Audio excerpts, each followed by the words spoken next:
ನೋಡಿ, ಜ್ಯೋತಿ ಮಲ್ಹೋತ್ರಾಗೆ ಪಾಕ್ನಲ್ಲಿ VVIP treatment ಕೊಟ್ಟಿದ್ದರಂತೆ.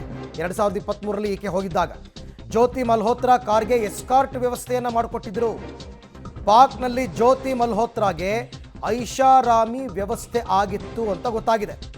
ಪಾಕ್ನಲ್ಲಿ ಎಲ್ಲ ರೀತಿ ವ್ಯವಸ್ಥೆಯನ್ನು ಮಾಡಿದ್ರಂತೆ ಹೈಕಮಿಷನ್ ಅಧಿಕಾರಿ ಡ್ಯಾನಿಶ್. ಯಾಕೆ ಅಂತಂದರೆ ಆಕೆಯಿಂದ ತುಂಬ ಲಾಭ ಆಗ್ತಾ ಇತ್ತಲ್ಲ, ಹಾಗಾಗಿ ಆಕೆಗೆ ಎಸ್ಕಾರ್ಟ್ ವ್ಯವಸ್ಥೆ ಅಂತ. ಏನು VVIPನ ಇವರು? ಏನೋ ಪ್ರವಾಸಿಗರಾಗಿ ಹೋಗಿದ್ದಿರಬಹುದು, ಬಟ್ ಯಾಕೆ ಅನುಮಾನ ಬರದೇ ಇಲ್ಲಿ? ಈಗ ಪಾಕಿಸ್ತಾನಕ್ಕೂ ಹೋಗ್ತಾರೆ ತುಂಬ ಜನ, ಇಲ್ಲ ಅಂತಲ್ಲ. ಯೂಟ್ಯೂಬರ್ಸ್ ತುಂಬ ಜನ ಹೋಗಿ ಅಲ್ಲಿನ ಕೆಲವು ಪ್ಲೇಸ್ಗಳನ್ನೆಲ್ಲ ಯೂಟ್ಯೂಬ್ನಲ್ಲಿ ಹಂಚ್ಕೊಳ್ತಕ್ಕಂಥದ್ದನ್ನು ನಾವು ನೋಡಿದ್ದೀವಿ. ಆದರೆ ಈಕೆಗೆ VVIP ವ್ಯವಸ್ಥೆ ಯಾಕೆ, ಎಸ್ಕಾರ್ಟ್ ವ್ಯವಸ್ಥೆ ಯಾಕೆ ಅಂತಂದರೆ ಆಕೆಯಿಂದ ವಿಪರೀತವಾದ ಲಾಭ ಆಗ್ತಾಯಿತ್ತು ಪಾಕಿಸ್ತಾನಕ್ಕೆ. ಅವರು ಹೇಳಿದ ಕಡೆಗಳ ವಿಡಿಯೋಗಳನ್ನ ಮಾಡಿ ಭಾರತದ ರಹಸ್ಯಗಳನ್ನ ತಿಳ್ಕೊಂಡು ಅದನ್ನು ಪಾಕಿಸ್ತಾನಕ್ಕೆ ಕೊಡುವಂತಹ ಕೆಲಸ. ಈ ಬಗ್ಗೆ ಕೂಡ ಮತ್ತಷ್ಟು ಮಾಹಿತಿ ನನ್ನ ಕೊಲೀಗ್ ಶಬೀರ್ ಅವರಿಂದ ಪಡ್ಕೊಳ್ಳೋಣ. ಶಬೀರ್, ಅನುಮಾನ ಬರದೇ ಇಲ್ಲಿ ಅಲ್ವಾ? ಈಗ ಪ್ರವಾಸಿಗರು 108 ಜನ ಹೋಗ್ತಾರೆ ಪಾಕಿಸ್ತಾನಕ್ಕೆ, ಇಲ್ಲ ಅಂತಲ್ಲ.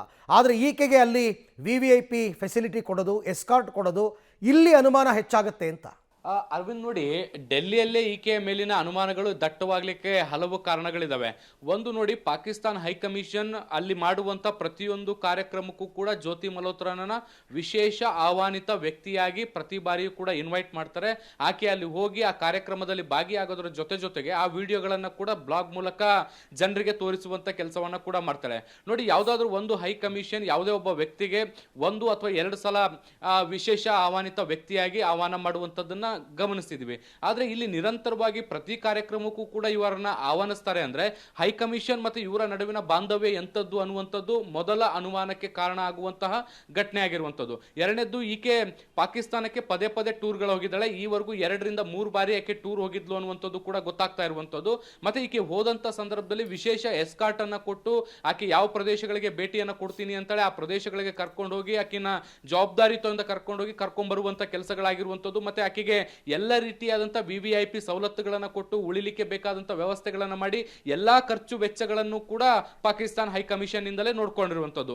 ಅಂದ್ರೆ ಒಬ್ಬ ಯೂಟ್ಯೂಬರ್ಗೆ, ಒಬ್ಬ ಬ್ಲಾಗರ್ಗೆ ಈ ರೀತಿಯಾದಂಥ ಆದ್ಯತೆಯನ್ನು ಹೈಕಮಿಷನ್ ಕೊಡುತ್ತೆ ಅನ್ನೋದಾದ್ರೆ ಯಾಕೆ ಅನ್ನುವಂಥ ಪ್ರಶ್ನೆ ಸಹಜವಾಗಿ ಬರುತ್ತೆ. ಸೊ ಈ ಪ್ರಶ್ನೆಯನ್ನ ಮುಂದಿಟ್ಕೊಂಡು ತನಿಖೆಯನ್ನು ನಡೆಸಿದಂಥ ಸಂದರ್ಭದಲ್ಲಿ ಬೇಹುಗಾರಿಕೆ ಇರಬಹುದು ಅನ್ನುವಂಥ ಅನುಮಾನಗಳನ್ನ NIA ಅಧಿಕಾರಿಗಳು ವ್ಯಕ್ತಪಡಿಸಿದ್ರು. ಇದಕ್ಕೆ ಪೂರಕವಾಗಿ ತನಿಖೆಗಳನ್ನ ಮಾಡಿಸಿದಂಥ ಸಂದರ್ಭದಲ್ಲಿ ಈಕೆಯ ಫೋನ್ ನಂಬರ್, ಈಕೆಯ ಕಾಂಟ್ಯಾಕ್ಟ್ ಲಿಸ್ಟ್ ನಲ್ಲಿ ಪಾಕಿಸ್ತಾನದ ಹೈಕಮಿಷನ್ ಅಧಿಕಾರಿಗಳು ಮತ್ತೆ ಪಾಕಿಸ್ತಾನದಲ್ಲಿರುವಂತಹ ಕೆಲವೊಂದಿಷ್ಟು ಏಜೆಂಟ್ಗಳು ಕೂಡ ಸಂಪರ್ಕದಲ್ಲಿರುವಂತದ್ದು ಗೊತ್ತಾಗುತ್ತೆ. ಸೊ ಅಲ್ಲಿಗೆ ಈಕೆ ಬೇಹುಗಾರಿಕೆ ಮಾಡ್ತಿದ್ದಾಳೆ ಅನ್ನುವಂತ ಅನುಮಾನದ ಮೇಲೆ ಅರೆಸ್ಟ್ ಅನ್ನ ಮಾಡಿ ವಿಚಾರಣೆಗೆ ಒಳಪಡಿಸಿದಂತ ಸಂದರ್ಭದಲ್ಲಿ ಈಕೆಯು ಕೂಡ ಪಾಕಿಸ್ತಾನದ ಅಧಿಕಾರಿಗಳ ಜೊತೆಗೆ ಸಂಪರ್ಕದಲ್ಲಿರೋದ್ರ ಬಗ್ಗೆ ಒಂದಿಷ್ಟು ಮಾಹಿತಿಗಳನ್ನು ಕೂಡ ಖಚಿತಪಡಿಸಿದ್ದಾಳೆ. Arvind, right, thank you Shabbir ತಮ್ಮೆಲ್ಲ ಮಾಹಿತಿಗೆ. ಒಟ್ಟಾರೆ ಇವಾಗ ಈ ಜ್ಯೋತಿ ಮಲ್ಹೋತ್ರಾ ವಿಚಾರಕ್ಕೆ ಸಂಬಂಧಪಟ್ಟಂತೆ ಸಾಕಷ್ಟು ಮಾಹಿತಿಯನ್ನು ಕಲೆ ಹಾಕಿದ್ದಾರೆ NIA ಅಧಿಕಾರಿಗಳು. ಜೊತೆಗೆ ಅವರ ಪಾತ್ರ ಏನು ಅಂತಕ್ಕಂಥದ್ದು ಕೂಡ ಗೊತ್ತಾಗಿದೆ.